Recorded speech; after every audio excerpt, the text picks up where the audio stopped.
Шәриф Хөсәйнов «Мәхәббәт сагышы» 12-нче бүлек.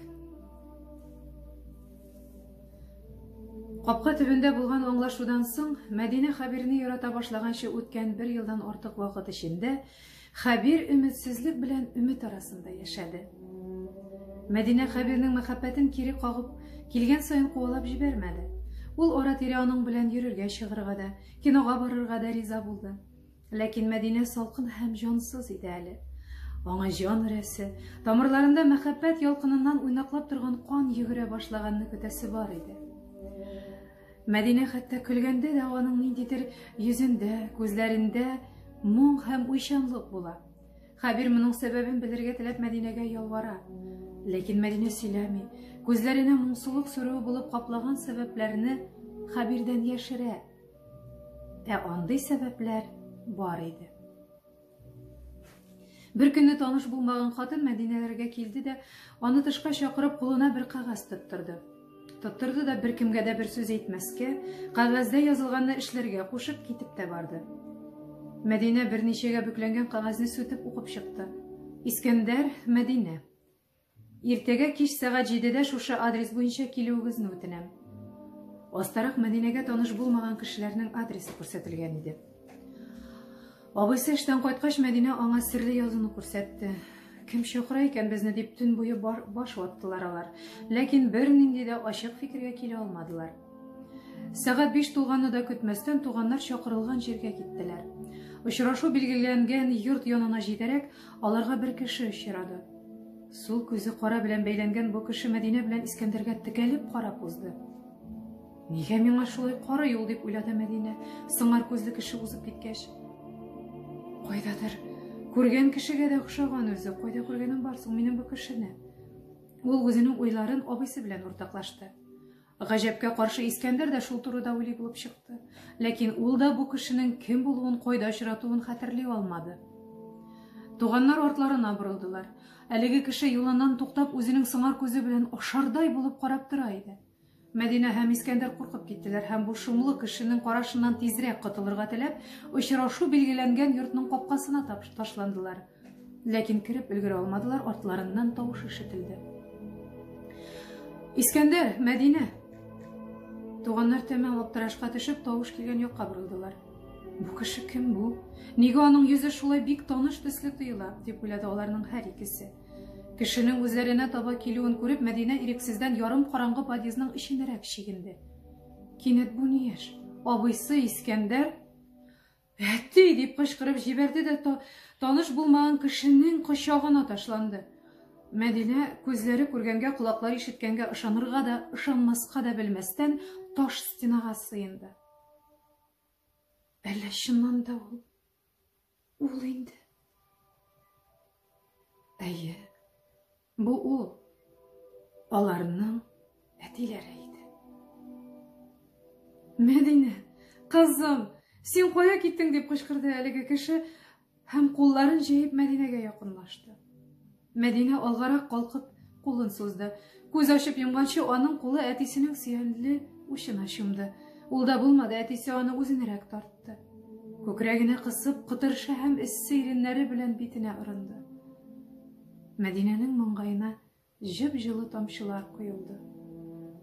Ул тамчылар аның иреннәренә дә тамды. Җылы һәм тозлы тамчылар. Алар өйгә керделәр. Әтиләренең яшьлек дуслары булган хуҗалар өстәл хәзерләгәннәр иде. Мәдинәнең күзенә эреле-ваклы тәлинкәләр, пычак чәнечкеләр, кызгылт эчемлек салынган графин һәм ап-ак пион чәчәге утыртылган ваза чалынды. Нинди үскәннәр, нинди үзгәргәннәр дип сөйләнде Хисаметдин өстәл янына утырып. Танырлык җирләрдә калмаган. Урамда бәрелеп узсалар да танымас идең. Шулай диде дә, чәчләре коелып бетеп килгән башын аска иеп, уйга калды. Хисаметдин Сәгыйдуллин сәламәтлеге начарлану сәбәпле амнистияга эләккән булып чыкты.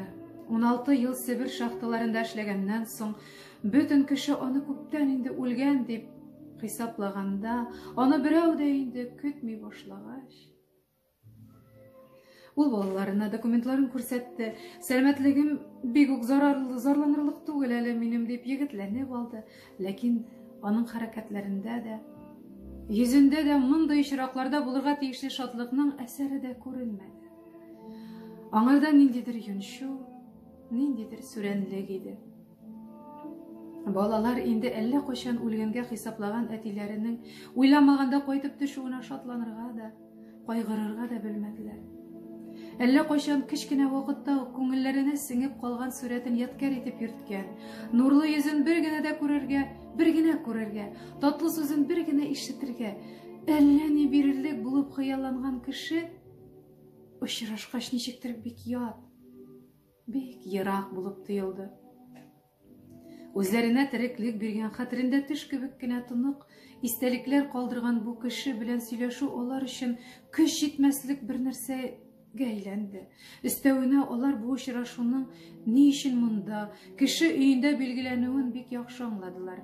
Ихтимал, бу минутларда ата да, балалар да бер үк нәрсәне уйлаганнардыр. Кем соң гаепле моңа?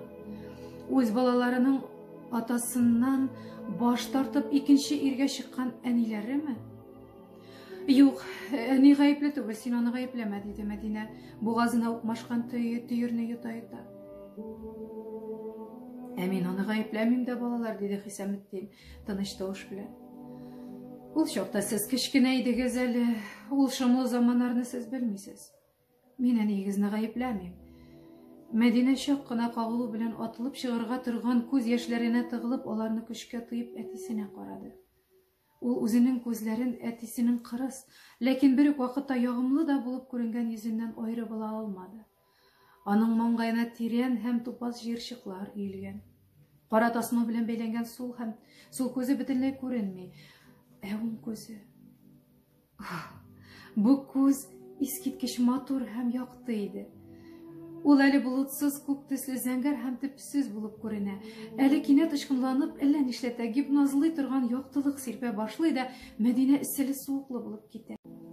Әтәй, диде Искәндәр кыюлыгын җыеп, бәлки бу сорау урынсыздыр, бәлки синең хәтереңдә калыр. Ләкин без аңа җавап эзләп бик озак баш ваттык. Гаебең нидә соң синең? Нинди җинаять эшләдең син? Нинди җинаять эшләдем? Бу сорауга җавап эзләп мин үзем бик күп баш ваттым, диде Хисаметдин башын селкеп һәм берничә секунд алдындагы тулы рюмкага карап торды да эчеп җибәрде. Аннары дәвам итте. Җинаять эшләгәнем юк минем, балалар. Сезнең алдында, халык алдында да намусым саф минем. Нервланып, әледән-әле сәгатькә караңгылап утырган Хисаметдин балаларының кайда эшләүләре, ничек укулары турында сорашып карады. Ләкин сорауларына бирелгән җавапларның кыска булуларына, бер-ике сүздән генә торуларына игътибар итеп булса кирәк, кинәт урыныннан күтәрелде. Ярый, кузгалырга вакыт, диде ул тирән сулап. Борчыган булсам, гафу итегез. Бәлки бу эш кирәк тә булмагандыр. Күрәсем килгән иде. Очратып сөйләшәсем. Очраткач күрәсез. Сөйләшергә сүз дә юк икән. Вакытыгыз булса, мине вокзалга озатып куегыз, зинһар. Ничек син китәсең дәмени, кая, дип сорады балалар карашлары белән. Шуны аңлап булса кирәк, Хисаметдин өстәп куйды. Әлегә үзем дә белмим. Башта элек эшләгән җиремә, кайткан җиремә барам. Аннан күз күрер. Әни, аны күрәсең килмиме? Хисаметдин шидәге пиджакка үрелгән кулы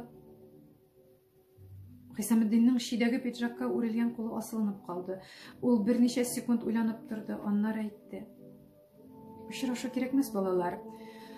Йөрәккә туз сибүдән файда юк. Әниегез мине үлгән дип белә. Калсын шулай.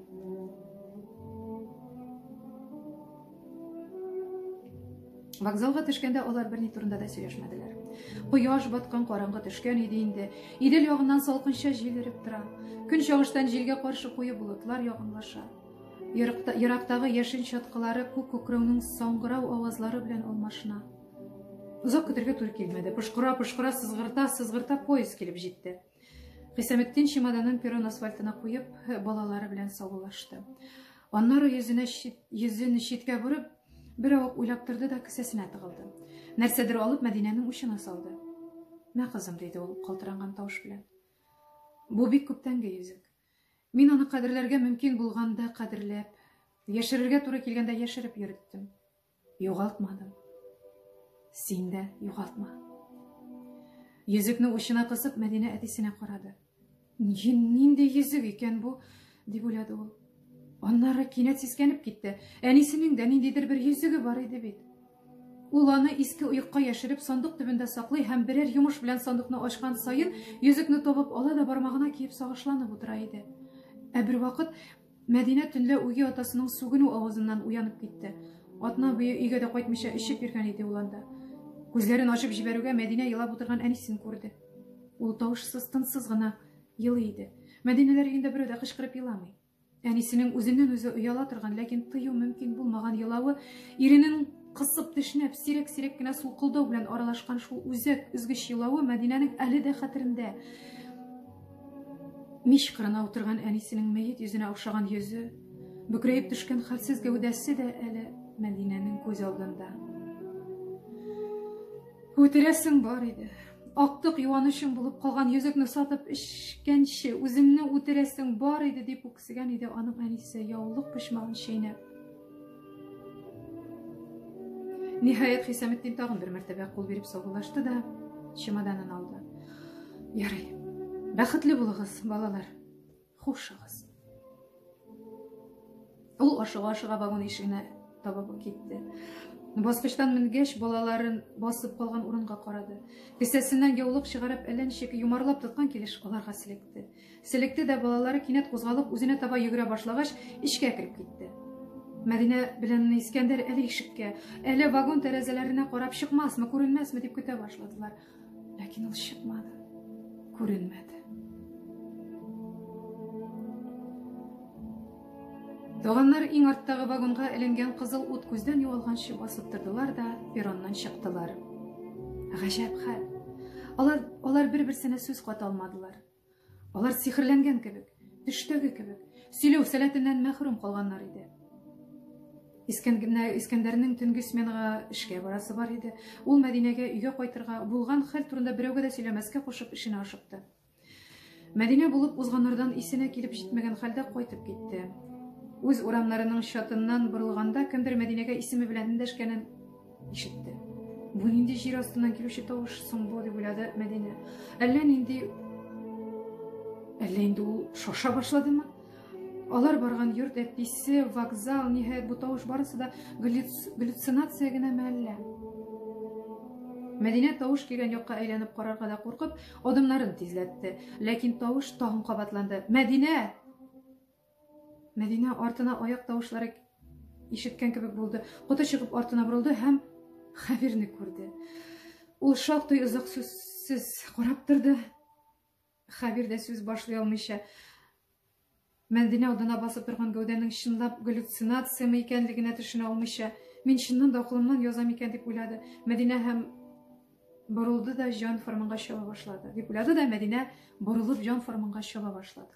Ул галлюцинация дип санаган кеше дә калышмады. Аның исемен кычкыра куа килде. Мәдинәнең сулуы капты. Ул көчкә үзләренең капка төпләренә килеп җитте. Көчкә капка тимеренә басты, ләкин керергә өлгермәде, юлын Хәбир бүлде. Җибәрмим. Җибәр, юкса мин кычкырам. Кычкыр, ләкин алдашуның сәбәбен белми торып, мин сине кертмим. Нигә сүзеңдә тормадың? Нинди алдашу? Нинди сүз дип уйлады Мәдинә, ләкин миңгерәүләнгән башы бу сорауга җавап таба алмады. Син кайда йөрдең? Синең ни эшең бар? Алайса, диде Хәбир Мәдинәнең кулын җибәреп. Ләкин бел, син мине башка күрә алмассың. Бар, зинһар бар. Аслын суел, суга бат. Тизрәк кит кенә. Хәбир Мәдинәгә бөгәрләнгән кагаз кисәге төртте дә, "Мә, мин сүземдә тордым" дип тиз-тиз китеп барды. Мәдинә кулына ирексезләп тутырылган кагазны сүтеп карады. Нәрсә бу? Билетлар.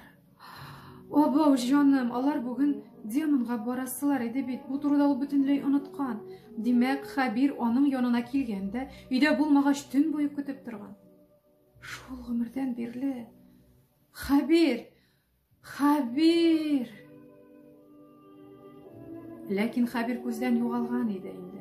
Мәдинәнең аянычлы тавышы йокыга талган урам буйлап китте дә, кайтаваз булып яңгырады.